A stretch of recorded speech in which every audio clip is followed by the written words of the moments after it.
All right, welcome back to Raff's Brain, a show about things that are interesting to me. I'm your host, Rob Rafferty. We are here today again with the one and only Grauben, Lara. Grauben, it's great to see you, my friend. Yeah, it's great to be back. We are, dude. You're my second guest who's returned to the show. So congratulations. My first was my niece. She's been on 3 times. Awesome. So last time we met, we were talking about some ideas for a Reason video contest about free markets. What was it, the concept? It wasn't even that really. It was just, it was really freedom. Open. It was just freedom. Like, this is really important. How do you get this idea that freedom matters to people's lives? And so they had a contest. They upped the reward. It was 500 at first, then it was 1,000. Yeah. We kicked around some ideas. To your credit, you followed through. You actually entered this contest. Tell us a little bit about your entry and what happened from there. Yeah, I mean, we spoke. We had a couple ideas. They extended the deadline a couple times. They extended the deadline too, just for me, I think. But eventually, so I had a work trip to Zimbabwe, and while I was there, I figured, I mean, what better video to make than a video here? And it was specifically a vertical video they wanted, like a TikTok, like exactly. an Instagram. Like, it was an elaborate production. So you dude, I credit you so much for just pushing through. Yeah. You just and it looks so beautiful. I'm going to include a link to this in the show notes. You could check it out. It's really cool. Who was this gentleman you had met down there? So the reason I was in Zimbabwe is because we, at Atlas Network, we do a program called the Economic Freedom Audit with the Fraser Institute in Canada. Cool. And so they were hosting an event in Zimbabwe that we were funding. So I was there for that specific economic freedom event, and Itai, the man in the video, he's the founder of he's a board member, I should say, of this organization. It's like a Zimbabwe-focused think tank. It's like a think tank, sorts. Exactly. And like exploring markets and openness and liberty and those sorts of implications on the lives of Zimbabwe. Exactly. Okay. So we were talking about... the lives of Zimbabwe. What do you... Zims, I guess, would be... That's the nickname. They say Zims. Zims, yeah. Okay, so that's cool. All right. So how did you pitch this to him? Like, hey man, can I just take a video of you? Pretty much. He was a really good sport. I was like, hey, I have this idea. I want to educate some people about economic freedom. Do you mind being in the video? Like, hear your take on it. And he was like, yeah, of course. So honestly, it didn't take too long to make. The part that took longer to make was when I was filming myself, because I think people are just so self-critical, and I was too. Where I'm like, oh, I should have said it like this or like that. But really, when I recorded with him, it was really easy. When I was editing it, it didn't take that long. It's only a minute-long video anyway. So I submitted that to Reason, and then about a week and a half-ish and later. When you sent it to me to share it with me, I was like, you are going to win. I said, Grauben, this is incredible. I'm calling the shots. And then you got an email. I got an email, and they were like, hey, you're the winner of our competition. They sent me the prize money. They sent me they're sending me a subscription to Reason magazine for a year. And then I had a meeting with them, and they asked me if I want to make even more content with them in the future. That's outstanding, dude. Congrats. We'll see where... Dude, I'm so pumped up. I'm so motivated. And this is how we're going to keep the train rolling. We're going to keep our batting average really high. Just as we did last time. We talked and we scoped out some ideas in advance. And then you actually executed and did something and you won. This time I want to jump on this train. I also think it's going to be highly profitable. We're going to win, baby. We're going to win. There's another contest. It's called, it's from FEE, the Foundation for Economic Education. Yep.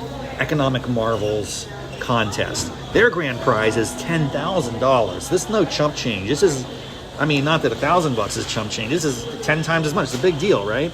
And we saw this, a month ago. We shared it. We were texting back and forth. You're busy. You got a kid. You got all sorts of lifestyle challenges. You're traveling. I got things I'm working on. It's end of the year, holidays. And it's like, oh, we must have missed the deadline. But you reached out to me because you saw a gentleman who works at FEE, maybe the leader of FEE, in fact, at one of your conferences up in New York. Tell me about that. What conversation happened, and then let's go from there. Yeah, because the deadline for that was originally... Early December, I think. I think it was maybe December 1st, something like that. Yeah, so it came and went. I was like, man, we missed it. Yeah, but I spoke to... Diogo's the president of FEE. I spoke to him at one of our conferences a couple of weeks ago in New York. And I was telling him, I was like, man, I wish I could have applied to this contest. It looks really interesting, but the deadline's coming up. I'm not going to have time. And he told me, he's like, well, we're thinking about extending the deadline. And he also told me, he was like, we also haven't really received really many good videos. So that made me feel good in that A, maybe there's a chance that they do extend it and we can work on it. And B, if they haven't received many good videos already, maybe if I make something that's at least all right, we'll have a chance. In the mix, baby. Right? Okay, so I'm going to pitch you on an idea that we could partner on it would be very much similar in vein to what you did with the reason. Because I will actually make this argument, although I don't know if this is what they want. I can't tell. So again, I'll drop the link in the show notes. If you go to the competition description, it's called Economic Marvels Video Essay Competition. Create a video that explains the amazing complexity behind everyday products and win $10,000. You have to very specific. It's a little different than it's not as open-ended as the reason contest. Choose a branded product, a specific model or brand, not just like a cell phone, but a BlackBerry or an iPhone. Like you have to actually pick the item, okay? Explain the intricate economic processes that made it possible. You can dive into concepts like the supply chain, market forces, entrepreneurial creativity, and then you want to showcase and inspire people about these unseen forces, the invisible hand, how economics really is playing a part in all our lives in ways we can't even fathom and appreciate.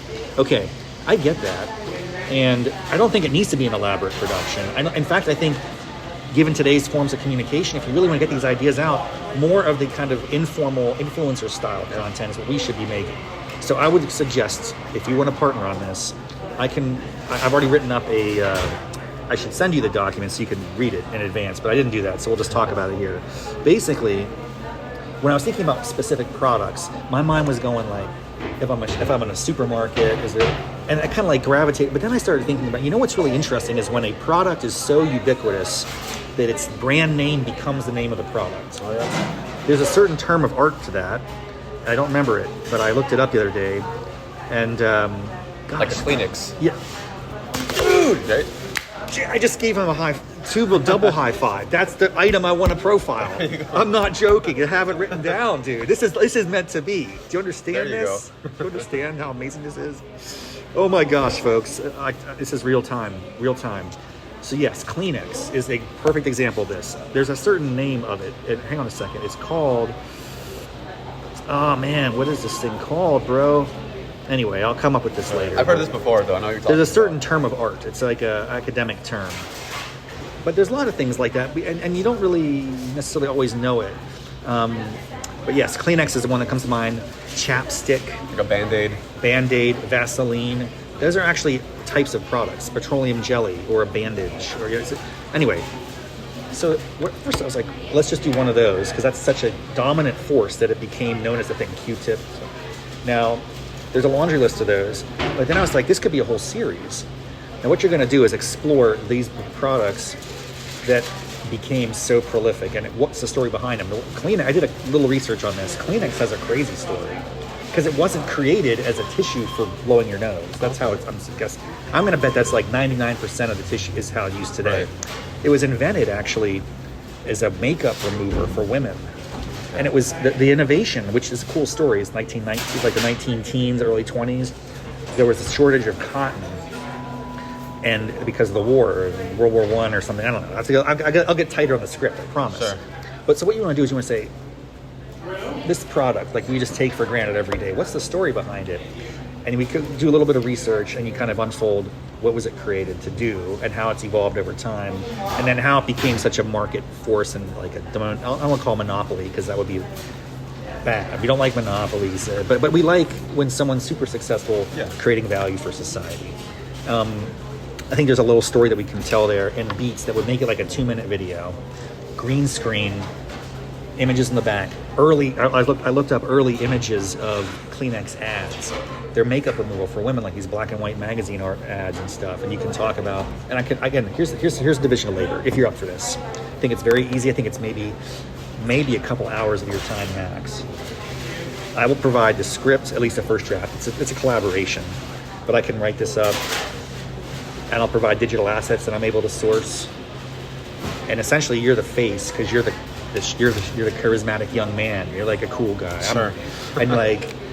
And then I don't know. It's like a TikTok video essentially. Yeah. I think it's doable, and I think it's not too time consuming, which is not that we're concerned about. You can't invest too much time in this thing. But I just think there's something to do here. And then when we pitch this to them in the submission, I'll write up the treatment for like a series. If this one wins, which it should, hands down, winner of this contest, we get 10 grand. There it is, easy. And then they should be commissioning a whole series from us. And this could be really cool and viral and could be used as educational purposes. I just think there's a whole lot to it. The thing I was working on a little bit was the name. and I had a couple different ideas. One, but this one that kind of stuck with me is, God, this is pathetic that I can't remember. I have this all, Name Brand Nation. Like, all right, maybe that's not a good name, by the way. You can push back on that. Name Brand Nation. We're going to explore this one little product. I don't know, we'll figure it out. Anyway, does this sound at least somewhat compelling? No, I think that's cool, actually. I'm actually excited about the idea, because, I mean, I think the idea behind a product being so, like, powerful, or, like, at least a big player in the marketplace, that it's, you know, the name of that said product is really cool. And then, I mean, it's something that everyone uses, everyone knows. Yes. You know, and, like, the story you were just, like, telling, like, the brief history of it, I mean, it makes it interesting, right? You can open with that to kind of bring people in. And how market forces actually create this. And then, like, a shortage of cotton caused someone to come up with a new material they kind of patented and created. And then they thought it was going to be for women's makeup, and it ended up being the same. The other thing was, like, this emergence of science and understanding of flu. And it was like, wow, handkerchiefs, which used to be really popular. And people still use handkerchiefs. I'll be honest. My dad used a handkerchief growing up. I thought it was the most disgusting thing in the world. Like, why are you doing this? You blow your nose, you put it back in your pocket. Dad, what is wrong with you? He's like, I'm an adult man. Like, this is what adults do. I've never used a handkerchief. I just think it's gross. But I understand why it's like a sophistication level, and it's a little old school nostalgia. Yeah. But I think it's way out. Clearly, Kleenex is the dominant tool for this. But that's not even why it was created, right? That's kind of cool how market, like, demand found a way to use this product in a way that the inventor didn't even imagine. Exactly. So, and then we can get in the modern times. I don't know what company makes it now. I don't know where, like, I bet it's like there's stuff on their website where it's globally sourced. I mean, I bet you when you pull out a Kleenex, which, by the way, probably costs like fractions of a penny for Kleenex. We don't even think about it. You just throw them out. Yeah, there's so many. Like, whatever. But all the forces and people and unbelievable internet. I bet it's a global product in your hand. Yeah, it really is. I'm sure it is. And you're just gonna blow your nose in it. It's like the Kleenex, and then it's the box, right? Yeah. Oh, yeah. Whatever it comes in, right? And we can even get fun with, like, the marketing changes. You could, like, the logo changes. So there's been people that have spent their careers on the branding of this thing to keep Kleenex in the forefront of your. I will argue. I'm not going to go down this deep because it's only going to be a 2-minute video. I think it needs to be short. You think so? I think so. What do you think? You think? I'm thinking like 5-6 minutes at least. Oh, damn. Because I mean, they literally call it a video essay, or so. Okay, so you're pushing back on my short version. We could do 2 versions. I'm just saying that as it'd be very easy to make the long version. Yeah. And then create the 1 minute TikTok version, right? So also on their website, I was digging around, and they have economic I saw that Marvel too. like courses that they do for like Pretty students cool. and for kids, right? Yeah. So I figured these are clips that they want to show like in a classroom. Yes. Right, and make. This is going to work. This is it. And I don't know what the name of it is. If it's household, whatever I called it, but I think it's something like branded icons or whatever, or stories of the brand. Whatever. We could come up with something fun.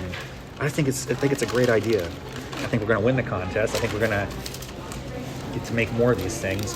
And if they don't want them, I think we go through. You could suggest it anyway. for a reason. I don't know, yeah. Or post it anyway and become your own thing. I'm Grauben Lara, and I'm telling you all about these branded products.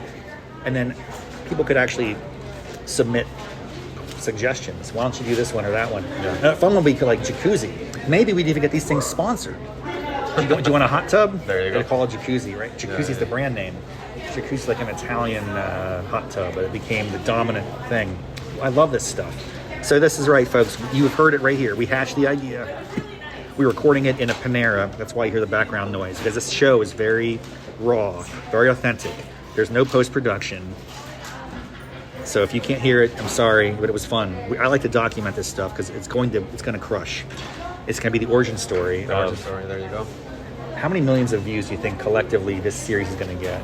I'm going to go like probably under 10 million, but not too. Maybe it's going to go double millions. You're more optimistic than I am. All right. Thanks, Grauben. We're going to talk more offline here, but I appreciate letting me record this. Thanks for everyone listening to their episode of Riffin with Raff on Raff's Brain podcast. See you next time. Bye-bye.